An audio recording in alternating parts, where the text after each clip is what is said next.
Valley Park School Board. And the first item is the Pledge of Allegiance. Everyone stand, please.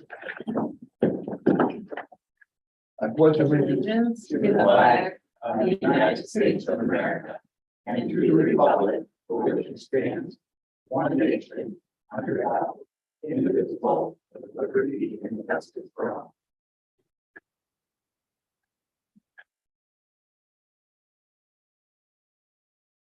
Okay, this is the public hearing to set the tax rate for the school district.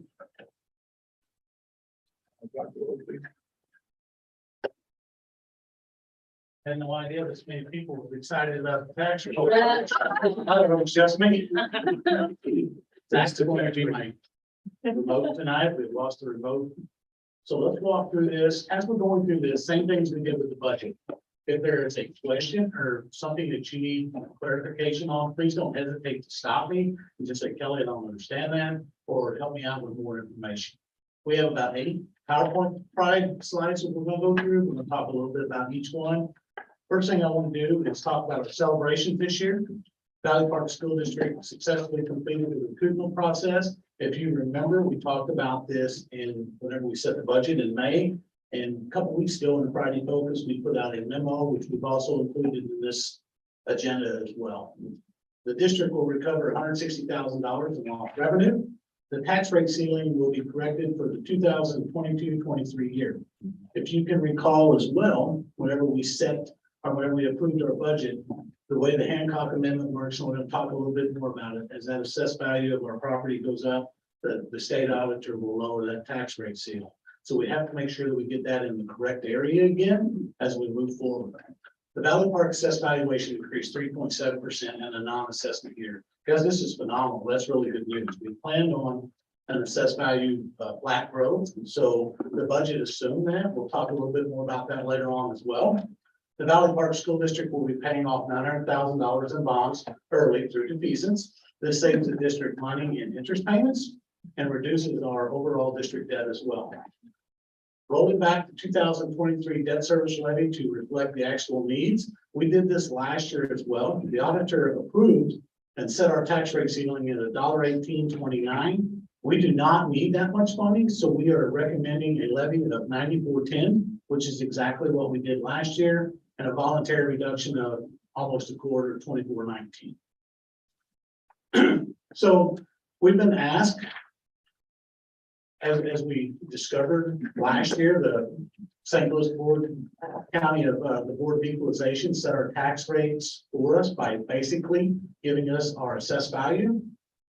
And there was about a $4 million difference. So what they billed out versus what we approved. We're going to talk a little bit more about it in the next slide. Why adjust the tax rate or go through the recoupment process? Basically, it's really simple. When you look at it, the Hancock Amendment, as I talked earlier, you have a tax rate ceiling. As your assessed value goes up, it cannot be beyond the consumer price index or the 5% growth. So as that goes up, the state auditor is going to lower our tax rate ceiling. Those go opposite of one another. The Hancock Amendment allows this, and it also kind of works against you because whenever you turn in the wrong numbers, guess what they do to your tax rate ceiling? They lower that. And then later on, whenever those numbers are corrected, you have to go through the recoupment process. A lot of people ask, what is the maximum operating levy? It was approved at $4.65. We cannot go over $4.65 for that operating levy, which we're not going to.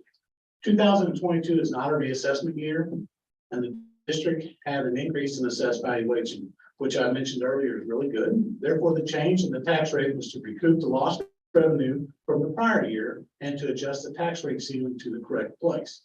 Why is this important? And we want the tax rate ceiling to be in the correct place. Next year is an odd number year and it's a reassessment year. So hopefully we're going to continue to see that growth like we've seen in the past. And we want to make sure that our tax rate ceiling is in the correct place moving forward. Next slide. I put this in here. You can see the 2021 school year. This is what we approved last year. It has an asterisk by that $216,824,000. This is what we approved. And then if you move just to the right, you can see the 2022 school year. A couple things that I noticed in here, which gives me some excitement that maybe our numbers are correct this year. The residential went down versus what they gave us last year. Agriculture, we're still trying to find that agricultural land, but it's the same. The commercial appears to have gone down if you look at 2021 versus 2022.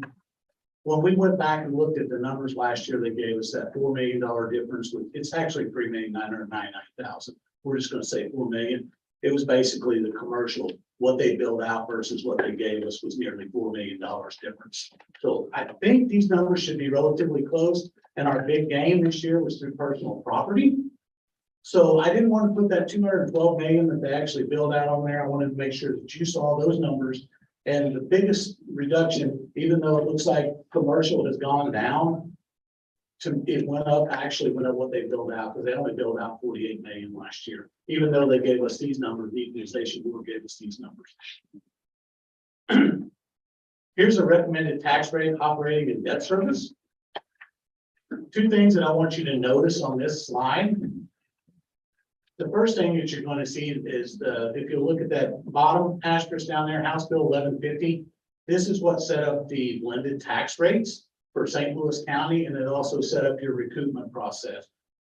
Those taxes that are under there for residential, agriculture, commercial, and personal property, I think it's very important for people to understand that we turn in the numbers to the state auditor, and those are given back to us. We don't set those personally. We're going to look at them just a little bit. Look at agricultural there under 2021 versus 2022. Those numbers didn't move. It's 3440 for both years. Yet that blended tax rate went up a little bit. So we do not set those. Those are set for us. The tax rates were based on assessed valuation of 216 million in 2021, and we know that that was roughly 4 million off just through our recoupment process. Let me give you a sample calculation of a tax bill. If you have an average home of 180,000, Home Snacks said the average home in our area is 180,000. You're going to be assessed at 19% of that, or $34,200 is what you're going to pay taxes on. If you add that blended tax rate that we just looked at 463.75 and divide that by 100, the taxes on your house should be roughly $1,586. Same thing with the business. The business and the grounds, if they're assessed at $1 million, they pay 32% on theirs. So that would be 320,000, and then you have to add that blended tax rate and divide that again by 100, which you would see that on that $1 million business, they would pay $16,998. Now, remember the biggest thing that we saw a while ago, the biggest increase, $6 million in personal property. You're looking at automobiles. If your automobiles average, if the assessor says they're worth $30,000, you're paying 33%. So theoretically speaking, when our taxes come in this year and they divide them out, I should see more in personal property than we got last year. Proposed levy for the funds. Now, after we went through this process and we talked about, I gave you the memo for recoupment and we talked about that. The things that I want to point out on 2021, you see the operating of 394.82. We should understand that that probably should have been more last year, but that ceiling was driven down because they gave us $4 million in the wrong number. 2022, I have an asterisk by that because we did go through the recoupment process. This is what the state auditor said that we could set our taxes at. And I'm proposing that we put $4.05, 23. Everyone's going, why is that 4? Because that's what DESI requires us to do, so 4 digits. We're going to leave nothing in the special. We'll transfer that at the end of the year. We're asking for the same 9410 in debt service, and we're going to put a nickel in capital projects this year because I do not have in the budget for Chris if we have 6 or 7 HVAC units go down. He doesn't have that in his budget. It's important that we start building that capital projects fund back up. If we want to purchase something, if land comes available, we want land, then it's important that we start building that up. So this is all reflection. What we're proposing is $5.04.33, 504.33. I looked at this. Dr. Dilgen, I wanted to look at the similar school sizes to ours and a comparison on these levies. I took the 1920, 2021, 21, 22, and I wanted to make sure that the board kind of understood that these are all similar sized school districts to ours, what their average levy would be.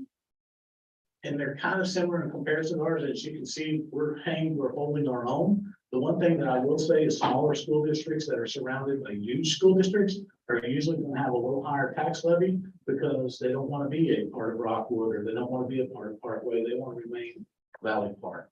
We're 90% locally driven. Questions? Anyone have questions? Thank you. We need to get a motion. Yeah. A motion, I'll make a motion to approve of the tax levy as given by Dr. Lowe. Can I have a second? Yeah, I'll second that motion. Jerry, need a second. All in favor, signify by saying aye. I Aye. Aye. All opposed, same sign. We want to see if the public has any comments on it. I guess we might as well. Okay. Does anybody in the public like to speak to the tax levy that we just discussed? We got a new tax. Okay, we're gonna adjourn this meeting and go into the regular board meeting. I'll make a motion to adjourn our tax hearing. Can I have a second? Second. All in favor, signify by saying aye. Aye. Aye. Aye. Opposed, same sign. We're adjourned. So let's go into the regular board. So we're gonna call the regular board meeting at 7:12 order. We just did the pledge of allegiance, so we're gonna step right into honors and presentations. Dr. Jim Monroe, student spotlight. Good evening. It's our pleasure tonight to recognize a few of our elementary students for outstanding character, for showing the way, and for being role models for our other students. So I'd like to call Avery Turner up first, and this was a surprise to her. Her mom didn't tell her. So, just a few words about Avery. She is respectful, friendly, helpful, and kind. Avery goes above and beyond to show that she cares about those around her. She's incredibly hardworking and always has a positive attitude. She gives her very best effort in everything she does. And this hard work can be shown in how much she has grown as a student and as a person. So congratulations.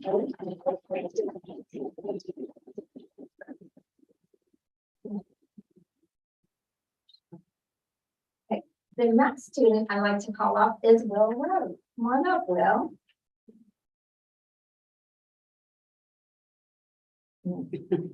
Okay, Will is committed to being the best student he can be. He comes to school each day with a smile and is ready to explore and learn and share. Will is an exceptional student who is a role model for his peers in so many ways. Will is always up for a challenge and that he takes his learning always to the next level, especially in math and science. Very proud of you, Will. Congratulations.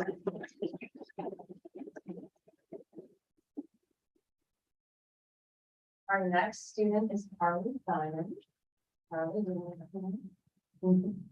Carly is a true character role model for her peers at Valley Park Elementary.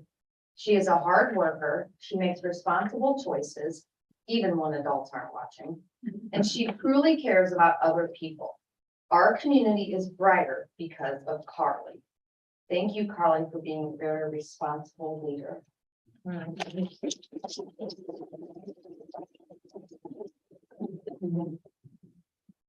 And last but not least, Ben Friedrich. Ben, you are an excellent example of good character. You are always showing responsibility, respectfulness, kindness, and helpfulness. You model the Hawk way for not only your classmates, but for all students in the building. You are a hard worker and always trying your best. Thank you for making Valley Park second grade a better place to be.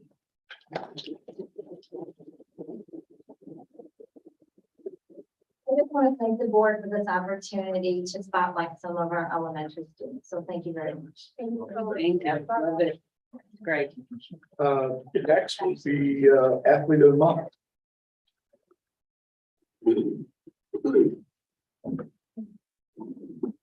Boy, Ryan, you cleared me, but. Yeah. Don't take it personal. Not before they learned about tax. But now they know about taxes. It's my pleasure to introduce the September 2022 Athletes of the Month. As you know, we recognize two outstanding students for their athletic performances in the preceding month. They're recommended by their coaches. The student athletes have excelled in their chosen discipline, and I'm extremely excited to share their accomplishments. First up, Will Geary.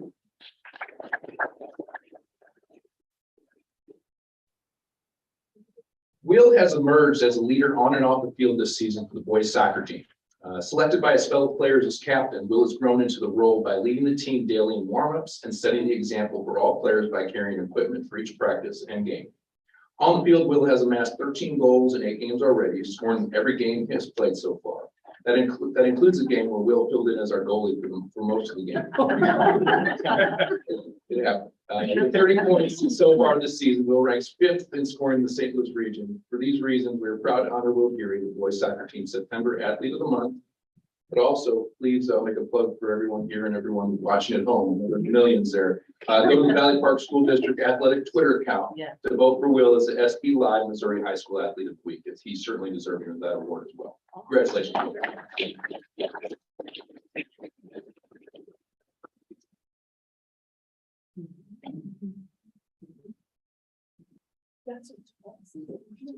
Our next athlete of the month is Megan Reinwald.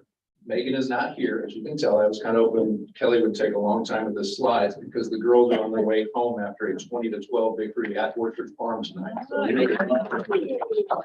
girls should be on the screen and all the things they do. Oh, yeah. We waited just Her dad's here. Yeah. She's not here.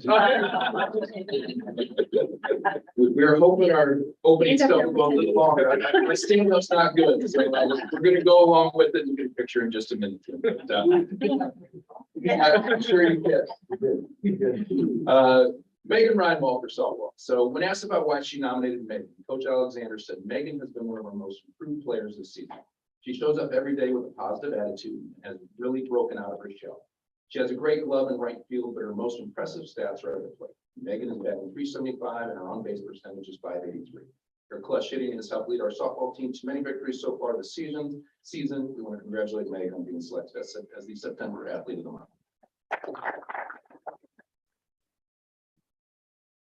Thank you, Dr. Moon. Next item on the agenda is public comment.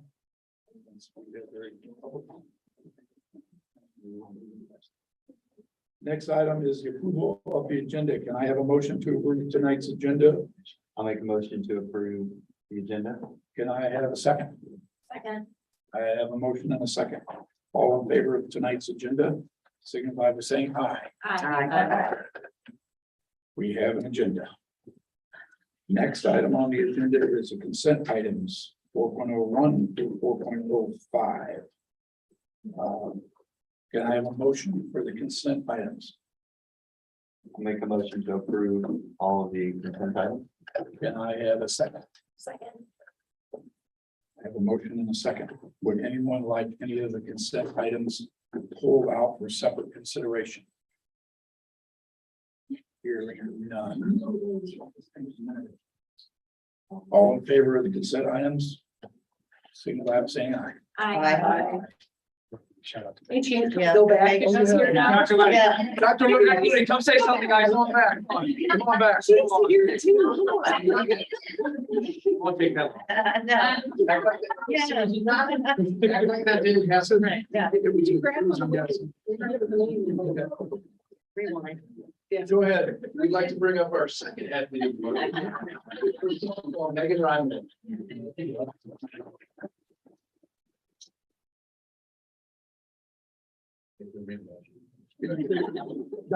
Heard this. Can you say something nice about it? Yeah. When asked about why she nominated Megan, Coach Alexander said, Megan has been one of our most improved players this season. She shows up every day with a positive attitude and has really broken out her shell. She has a great glove in right field, but her most impressive stats are at the plate. Megan is batting .375 and her on-base percentage is .583. Her clutch hitting has helped her lead our softball team to many victories so far this season. Congratulations, Megan, on being selected as a September Athlete of the Month. Thank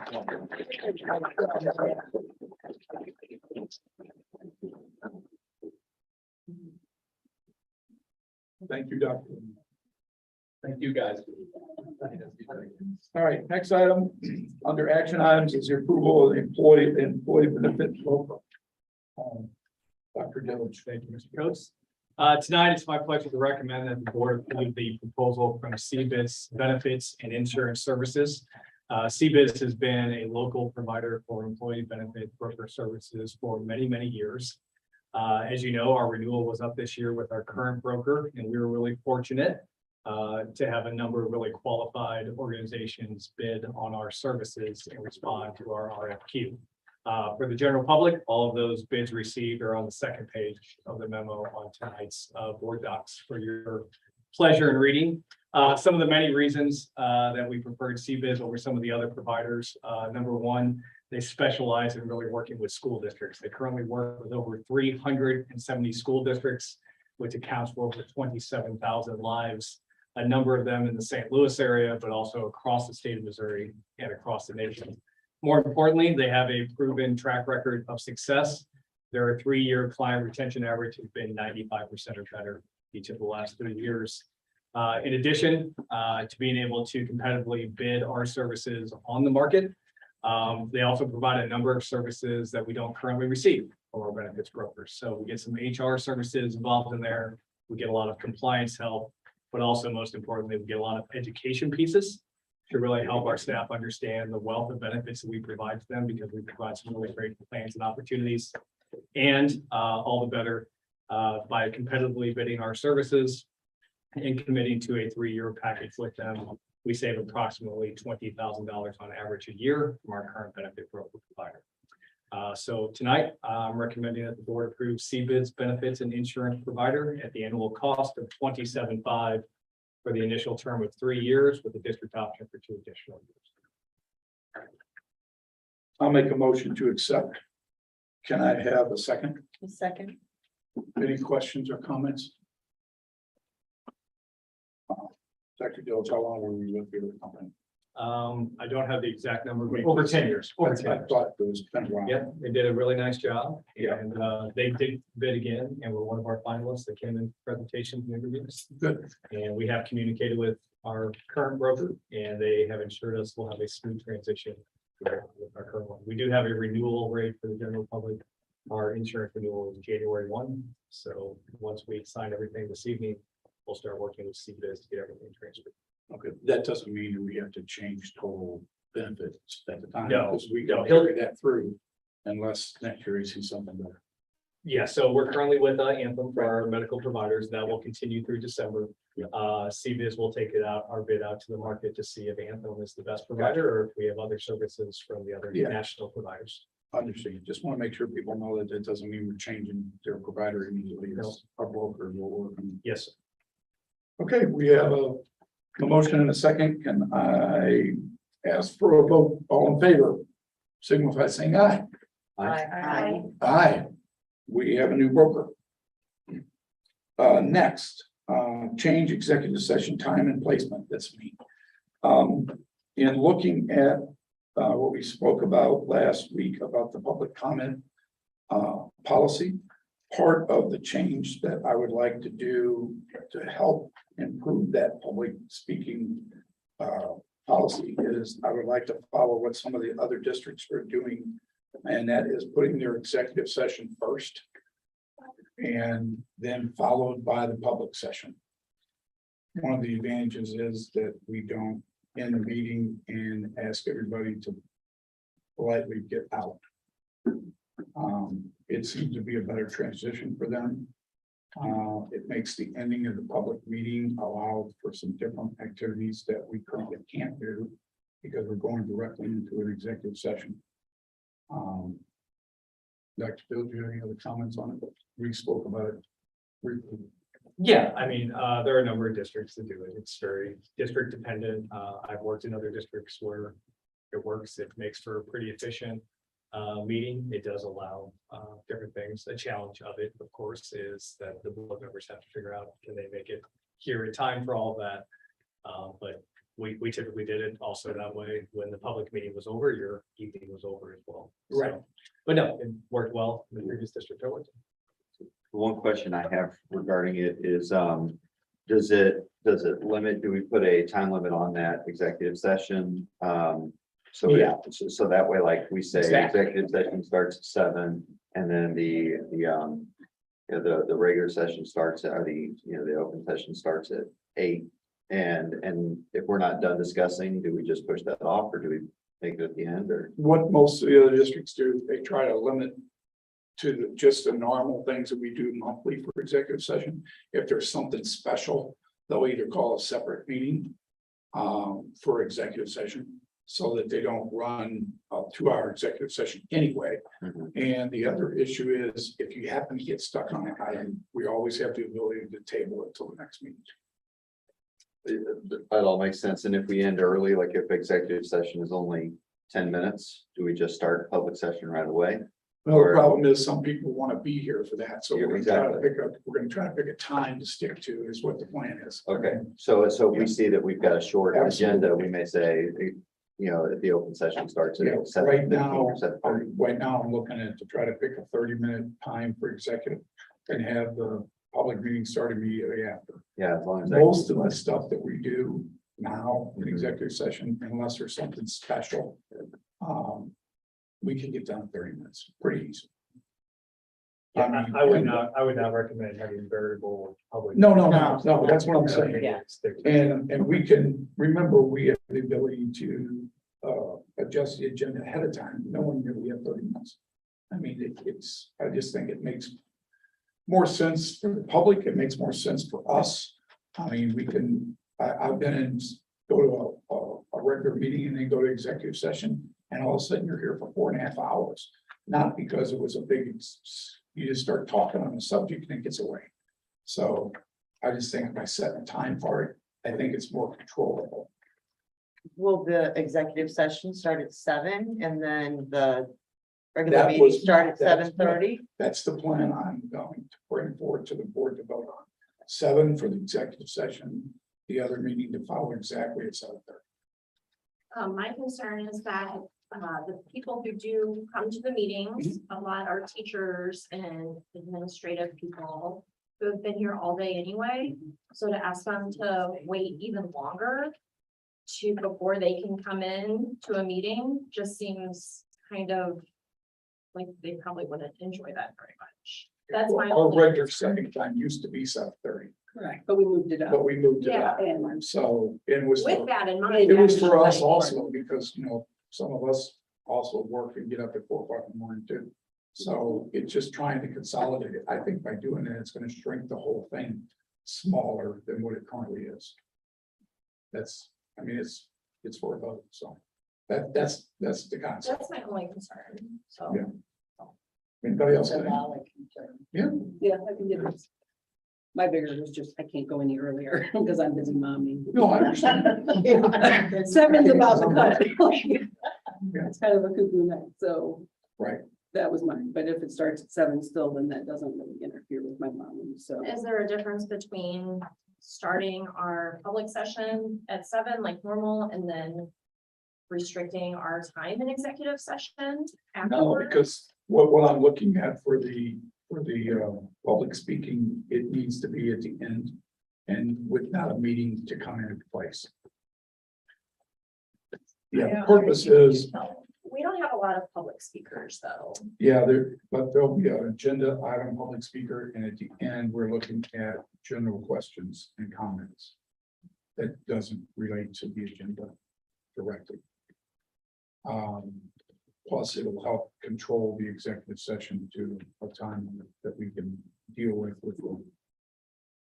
And the problem is we can't move earlier because a lot of people can't make it here earlier.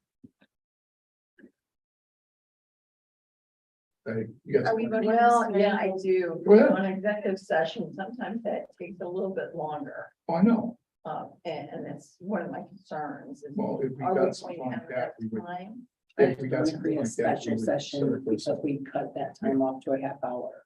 Yeah, I think Yeah, what I you're saying understand what you're is, saying. if we don't but get it could done do in a hour, I don't want to. I mean, there's some special things that we have to session. talk about litigation and vice versa. It's gonna take much longer. And we can make a separate meeting for that. Are we voting on this tonight? Or are we? It's an action item. If you'd rather not vote on it, you can ask. It just says discussion. Absolutely. I'm sorry, what did you say? It just says discussion. Yeah, it's under action. Yeah, it's under. Okay. If you want us to do some more investigating, we can table it. I think I we don't should want you to ask, vote on something you don't feel comfortable. right, I think that we should ask people who regularly come to the meetings. If that would work. Okay. Before we make a decision. No problem. Thank you. They get something else. No, I agree. I think that we need to really look at this to see if it makes sense. Anybody else? All right. Let's table the changing the executive session till a further investigation into it from the school community. Okay. Next item is 5.03. For some, declare some obsolete equipment. Dr. Lynn. Can't declare yourself. You were thinking about it. It is 7:30. You were thinking. Through our summer cleaning this summer, we found Amelia Earhart. about a lot of things. We found some old scales, and I'm not even sure how to describe them, triple beam balances, centigrams, dialograms. They're the old like scales. They're not the electronic versions that every other place I've been at is using. So, and we haven't used these in years, so we're asking to obsolete them. Gosh. I like something we I feel like you should keep one. Are we Like gonna for- do like on this one? I mean,